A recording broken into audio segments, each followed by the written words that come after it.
আচ্ছা বলতো তোরা পড়াশোনা কেন করিস? আপনি যাতে না মারেন সেই জন্যই আমরা পড়াশোনা করি। এই আজকেমি বন্ধ কর, নইলে কিন্তু। পণ্ডিত মশাই, আমি বলবো? হ্যাঁ বল। আমরা পড়াশোনা করি যাতে আমরা ভবিষ্যতে নিজের পায়ে নিজে দাঁড়াতে পারি, সেই জন্যে। তা তোরা সবাই পড়াশোনা করে কি হতে চাস? আমি তো উঠতে চাই, শুধু ডানা দরকার। ডানা পেলে টানা উড়ে যাব। ও, আমি তো ঘুড়ি ওড়াতে চাই। আর 1 মাস পরেই তো বিশ্বকর্মা ঠাকুরের পুজো। ঘুড়ি উড়িয়ে কি আর সংসার চলবে? তাহলে পণ্ডিত মশাই, আমরা চাষাবাদ করব। এই তো কি সুন্দর বুঝে গেছিস। আমাদের বইয়ের পড়াশোনা করাটা যেমন দরকার, তেমনি দরকার হলো অন্যান্য বিষয়ে চর্চা। পণ্ডিত মশাই আমাদের ঘুড়ি বানানো শেখাবেন। কেন শেখাবো না? নিশ্চয়ই শেখাবো। কালকে তোরা রঙিন কাগজ, সুতো, গদের আটা সঙ্গে করে নিয়ে আসিস।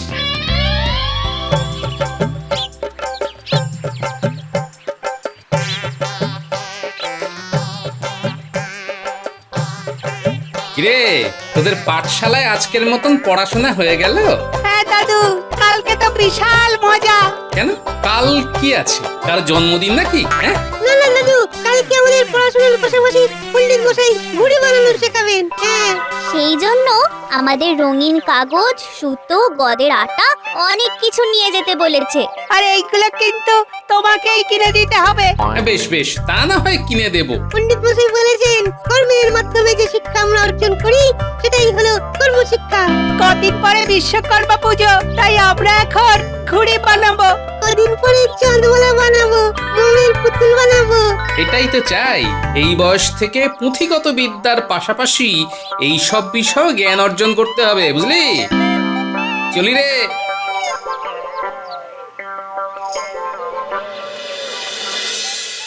এবার আমার কি হবে? আমার কত বড় সর্বনাশ হয়ে গেল গো! কোদাল থেকে বাঁট আলাদা হয়ে গেল গো! আরে আরে, এ তো পুঁটির বাবা। ওরকম রাস্তার ধারে হাহুতাশ করছে কেন? কি হে পুঁটির বাবা, কি হয়েছে? হ্যাঁ, বড় সর্বনাশ হয়ে গেছে গো গোপাল দাদা। এই দেখো না, কোদাল থেকে বাঁট আলাদা হয়ে গেছে।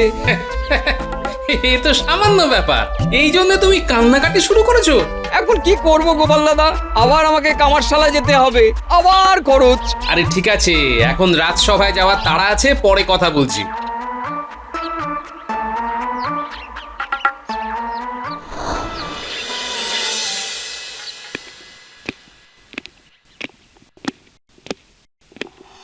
আরে কি কাণ্ড প্রহরী! বাবা বিশ্বকর্মার পুজো, কিন্তু এখনো মূর্তি বানানো শুরু হলো না। সেটাই তো বলছি মহারাজ, রাজ্যে হাতে গোনা কয়েকটা ভালো মৃৎশিল্পী রয়েছে, তাতেই তো এই সমস্যা। তুমি এক কাজ করো, কি কাজ মহারাজ? মৃৎশিল্পীকে গিয়ে বলো রাজসভায় আমার সাথে দেখা করতে। যথা আজ্ঞা মহারাজ। শোনো, সামনেই বিশ্বকর্মা পুজো, তাই আজকে আমাদের পুজো নিয়েই আলোচনা হবে। পুজো মানেই তো মহারাজ পেট পুজো। তাহলে শুরুতেই ওই খাওয়ার আলোচনাই হোক। চিরকাল শুধু খাই খাই আর খাই। তাতে আপনার কি? হ্যাঁ, এই তোমরা থামো তো। মহারাজ, এই যে আমাদের মৃৎশিল্পী, ওনার নাকি কাজের খুব চাপ। কি হে সনাতন, তুমি এতদিন ধরে আমাদের রাজবাড়ির পুজোয় বিশ্বকর্মা দেবের প্রতিমা বানাও, এবারে এখনো তুমি কাজ শুরু করনি, কি ব্যাপার বলো তো? আসলে মহারাজ, কাজের খুব চাপ। আমাদের কৃষ্ণনগরে মাটির পুতুলের কাজ অনেকেই তো করে, কিন্তু ভালো মৃৎশিল্পী হাতে গোনা কয়েকজনই আছে। তাই তুমি এখনো রাজবাড়ির কাজ শুরু করতে পারোনি, তাই তো? হ্যাঁ মহারাজ। কিন্তু সেটা বললে তো চলবে না। দূর দূর থেকে দর্শনার্থীরা আসে রাজবাড়ির বিশ্বকর্মা প্রতিমা দেখার জন্য। মহারাজ, আমি কিছু বলতে পারি? হ্যাঁ বলো গোপাল। আমি একটু আগেই রাস্তায় দেখলাম পুটির বাবা একটা সামান্য সমস্যা নিয়ে হয়রান হয়ে আছে। কি সমস্যা গোপাল? পুটির বাবার কোদাল থেকে কাঠের বাঁট আলাদা হয়ে গেছে, তাই কান্নাকাটি শুরু করে দিয়েছে। নিজের কাজ ছাড়া অন্য কোনো কাজ জানে না বলে। তুমি কি বলতে চাইছো, একটু খুলে বলো। হ্যাঁ, আমি বলতে চাইছি মহারাজ, আমাদের রাজ্যের পাঠশালায় যেমন বাচ্চারা পড়াশুনো করে, তেমনি যদি বড়দের জন্য একটা ওই কর্মশিক্ষার পাঠশালা চালু করা যায় তাহলে বেশ হয় মহারাজ। সেটা কিরকম? মানে সাধারণ রাজ্যবাসীদের ওই বিভিন্ন রকম হাতের কাজ শেখালে আর কোনো সমস্যাই থাকবে না মহারাজ। এই ধরুন, আজকে যদি পর্যাপ্ত মৃৎশিল্পী থাকতো তাহলে তো আর রাজবাড়ির বিশ্বকর্মা প্রতিমা তৈরি নিয়ে কোনো চিন্তাই করতে হতো না। আমি তো কথা দিচ্ছি, আমি পুজোর 3 দিন আগেই ঠাকুরের প্রতিমা প্রস্তুত করে দেব। সে তো তুমি এখন চাপে পড়ে বলছো, কিন্তু পরের বছর, তারপরের বছর। একদম মহারাজ, আমি এটাই বলতে চাইছি, আমাদের রাজ্যে প্রজাদের জন্য একটা প্রশিক্ষণ কেন্দ্র তৈরি হোক। তারা বিভিন্ন রকম কাজ সেখানে শিখবে, লৌহকর্ম, মৃৎশিল্প, স্বর্ণশিল্প, কারিগরি বিদ্যা, মিষ্টান্ন প্রস্তুত ইত্যাদি ইত্যাদি। খুব ভালো প্রস্তাব গোপাল। এটা হলে আমরা অন্য রাজ্যে রপ্তানি করতে পারবো, আর রাজ্যের কোষাগারও ভরবে। কিন্তু মহারাজ, প্রজারা নিজেদের কাজ ছেড়ে এসব করলে যে নিজেদের কাজে বিঘ্ন ঘটবে। কিচ্ছু বিঘ্ন ঘটবে না মহারাজ। কথায় আছে, যে রাধে সে চুলও বাঁধে। বেশ, আমি আগামীকাল বিকেল থেকেই এই প্রশিক্ষণের ব্যবস্থা করছি। বিশ্বকর্মা দেব শিল্পের দেবতা। আমাদের রাজ্য শিল্পে উন্নতি করলে দেবতা প্রসন্ন হবে। এটাই হবে এবছরের চমক। গোপাল, তুমি আমার সাথে সন্ধেবেলা দেখা করবে। আচ্ছা মহারাজ।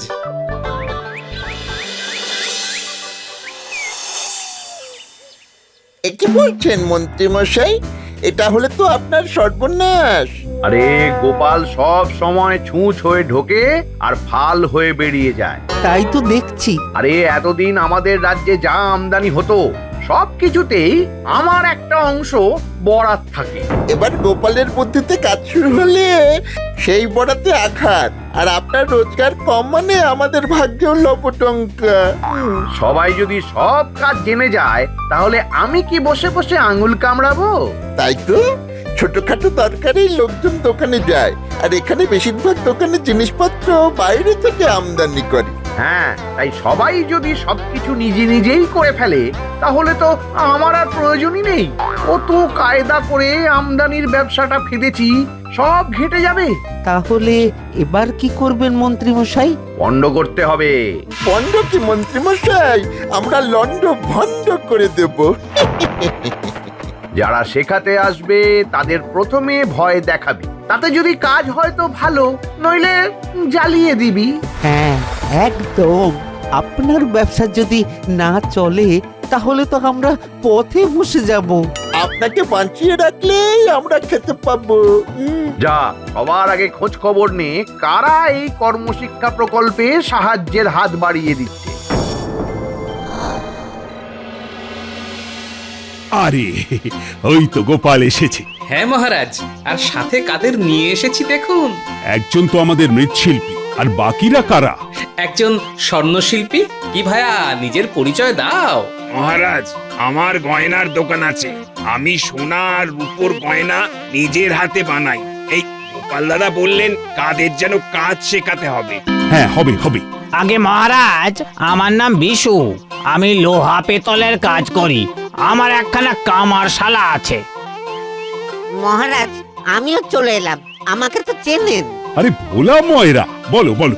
মহারাজ, আমি মিষ্টি বানানো শেখাতে রাজি আছি, কারণ মাঝে মাঝেই আমি ওই দোকানে ভিড় সামলাতে পারি না, পর্যাপ্ত মিষ্টি বানাতে পারি না বলে অনেকেই ফিরে যায়। বাহ, তাহলে তো ভালোই হলো। আর মহারাজ, আমি আমাদের রাজসভার পণ্ডিতের সাথে কথা বলে নেব যে হাতের কাজ, ওই ছোট ছোট সাংসারিক জিনিসপত্র বানানোর শিক্ষা আর বাণিজ্য নীতি শিক্ষা যেন উনি দেন। তাহলে বিকেলে পাঠশালাতেই শেখাক। হ্যাঁ মহারাজ, সকালে বাচ্চাদের ঘুড়ি বানানো শেখাবে, পড়াশোনা শেখাবে, আর বিকেলে বড়দের বিভিন্ন হাতের কাজ শেখাবে। বেশ, তাহলে আর দেরি কেন, কালকে বিকেল থেকেই কাজ শুরু করে দাও। যথা আজ্ঞা মহারাজ।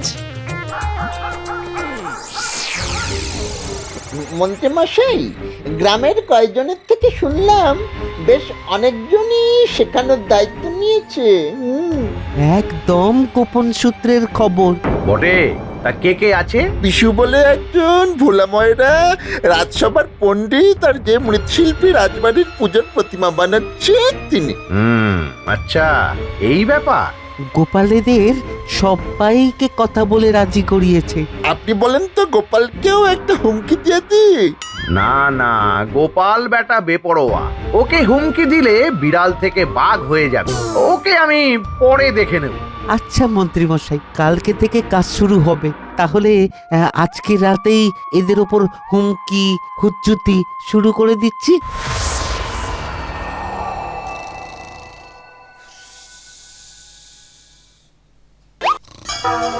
এই কে কে? আরে এটা কি? যদি মরতে না চাস তাহলে কর্মশিক্ষা প্রকল্পে যোগদান করিস না, নইলে কাল রাতে তোর মৃত্যু অবধারিত। ওরে বাবারে!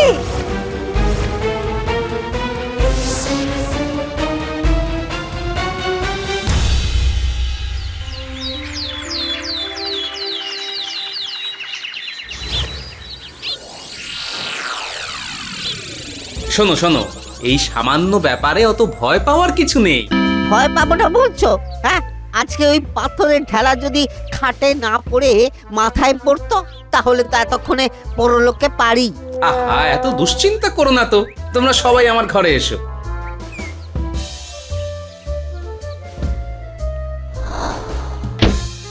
দেখো, সাধারণ গ্রামবাসীরা শিক্ষিত হলে নিজের কাজ নিজেরা করলে কার ক্ষতি হতে পারে সেটা আগে তোমরা বলো। সবাই যদি নিজের মতন খেটে খায়, কাজ শিখে যায়, তাহলে তো আর বাইরের রাজ্য থেকে জিনিস আমদানি হবে না।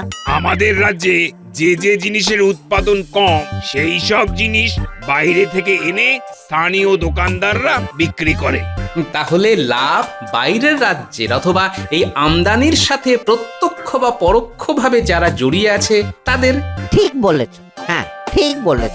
কিন্তু আমরা যদি তোমার কথা বা মহারাজের কথা অনুযায়ী কাজ করি তাহলে তো আমাদের প্রাণ সংশয়। শোনো, তোমাদের কিচ্ছু হবে না। আজ বিকেলে তোমরা কর্মশিক্ষা প্রকল্প শুরু করো। চিঠিতে লিখেছে রাতে মৃত্যু অবধারিত। তার মানে আজ রাতই আমাদের শেষ রাত? না, তোমাদের না, চক্রান্তকারীদের। বেটাদের খেলা শুরু করার আগেই খেলা ভেঙে দেওয়া হবে, অঙ্কুরেই বিনাশ হবে। কিন্তু কিভাবে? শোনো তাহলে। তোমার পরিকল্পনা অনুযায়ী যদি কাজ হয় তাহলে তো আর কোনো চিন্তাই নেই। ভালো কাজ করতে গেলে অনেক কালো হাত সেটা পণ্ড করার চেষ্টা করবে, কিন্তু তাতে ভয় না পেয়ে ভয়কে জয় করতে হবে, বুঝলে? তাহলে আমি এখন পাঠশালায় যাই, আজ আবার বাচ্চাদের ঘুড়ি বানানো শেখাবো। হ্যাঁ, যাও। আসতে পারি মহারাজ? এই কে তুমি? বলানি কওয়ানি হুট করে ঢুকে গেলে। আমি গোপাল মহারাজ। কি তুমি এভাবে সেজে এসেছো কেন? একটা গোপন আলোচনা করতে। কি আলোচনা? সর্বনাশ! যেরকম ভাবে বললাম সেরকম ব্যবস্থা নেই, তাহলেই হবে। আচ্ছা। আর ব্যাপারটা গোপনেই রাখতে হবে কিন্তু মহারাজ। নিশ্চয়ই নিশ্চয়ই। আমি তাহলে এখন আসি। আচ্ছা, ঘুড়ি বানানো শিখতে শিখতে বল দেখি কে কটা ঘুড়ির নাম জানিস? আমি বলবো। হ্যাঁ বল। পেটকাটি, চাঁদিয়াল, মাছরাঙা, বগা, মোমবাতি। বাহ, তাহলে তো ঘুড়ির ব্যাপারে তোর জ্ঞান টনটনে। সেটা হবেই পণ্ডিত মশাই। পাঠশালার পড়াশোনা হয়ে গেলে আমরা তো সারাদিনই ঘুড়ির মতো নুড়ি। আর বেশি উঠতে হবে না, আজকে সবাইকে একটা একটা করে ঘুড়ি বানিয়ে দেখাতে হবে। কালকে সুতোয় মাঞ্জা দেওয়া শেখাবো।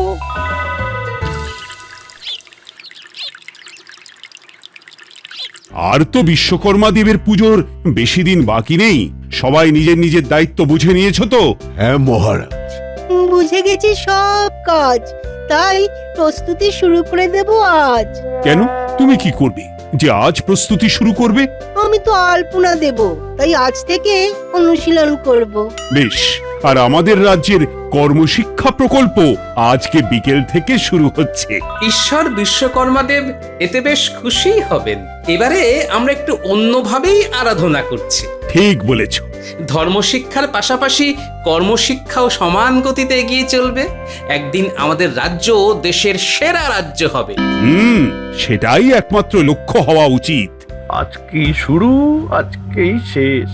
কি মন্ত্রী, কি বলো? তাই তো, বটেই বটেই। তাহলে গোপাল বিকেলে পাঠশালায় পণ্ডিত শিক্ষাদান করবে, আর বাকি শিক্ষা যে যার নিজস্ব থেকে, তাই তো? হ্যাঁ মহারাজ। বেশ, আমি একবার করে গিয়ে দেখে আসবো। হ্যাঁ, তাহলে শিক্ষানবিশরাও আরো আগ্রহী, উৎসাহী হবে।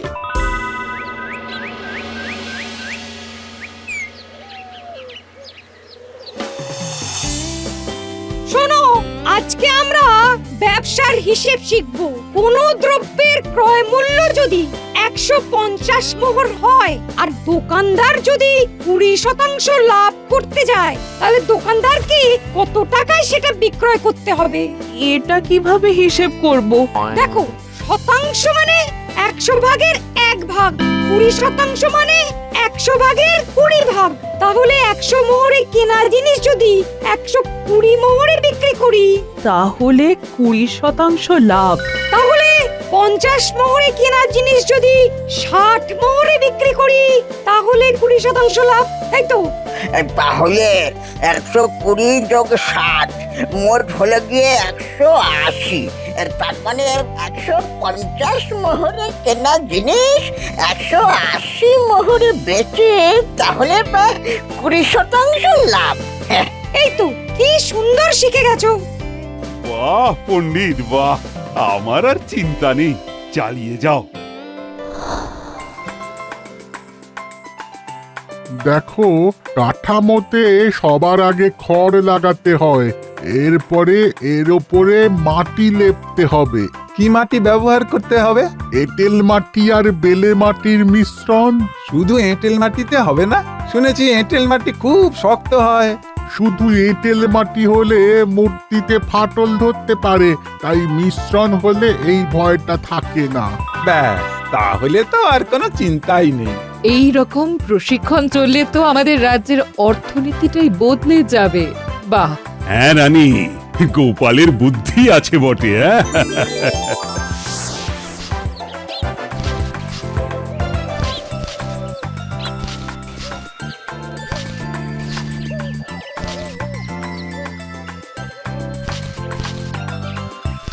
আচ্ছা, এই জিনিসটাকে কি বলে?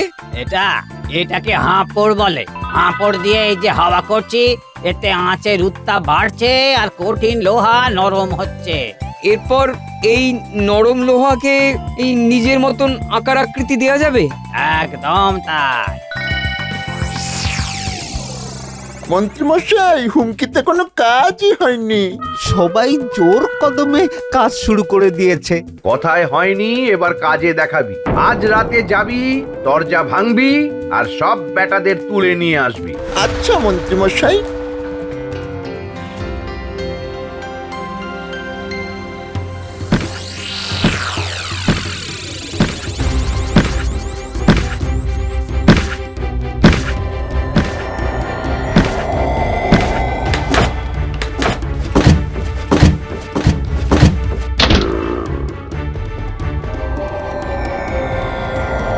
এই যে পণ্ডিত মশাই, চলুন, অনেক শিক্ষাদান হয়েছে, এবার চলুন। কোনো পণ্ডিত নেই, এখানে আছি আমরা। প্রহরী, পাকড়াও করো।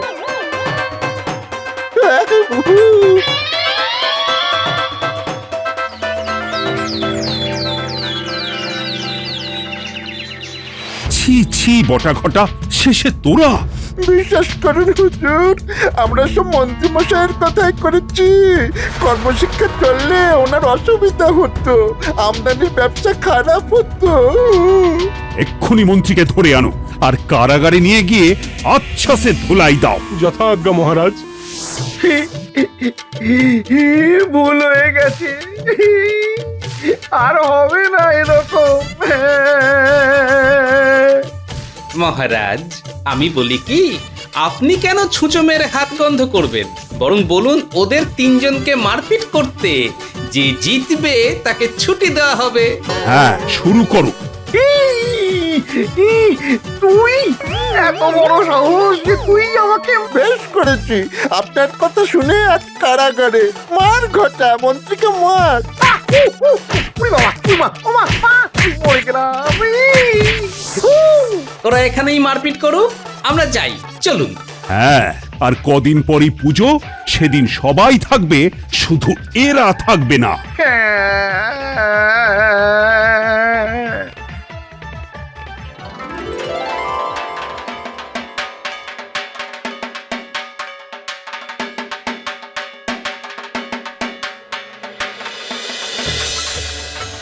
মহারাজ, আমার শিক্ষানবিশদের হাতে বানানো প্রতিমা। খুব সুন্দর হয়েছে, যেন মনে হচ্ছে জাগ্রত দেবমূর্তি।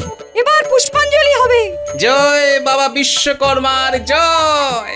জয় বাবা বিশ্বকর্মার জয়। কি পুটির বাবা, এবার আর কোদাল থেকে বাঁট খুলে গেলে কান্নাকাটি করবে না তো? না না, নতুন কোদাল বানিয়ে নেবো। নমো বিষ্ণু, নমো বিষ্ণু, নমো বিষ্ণু। সবই ভগবান বিশ্বকর্মা দেবতার কৃপা।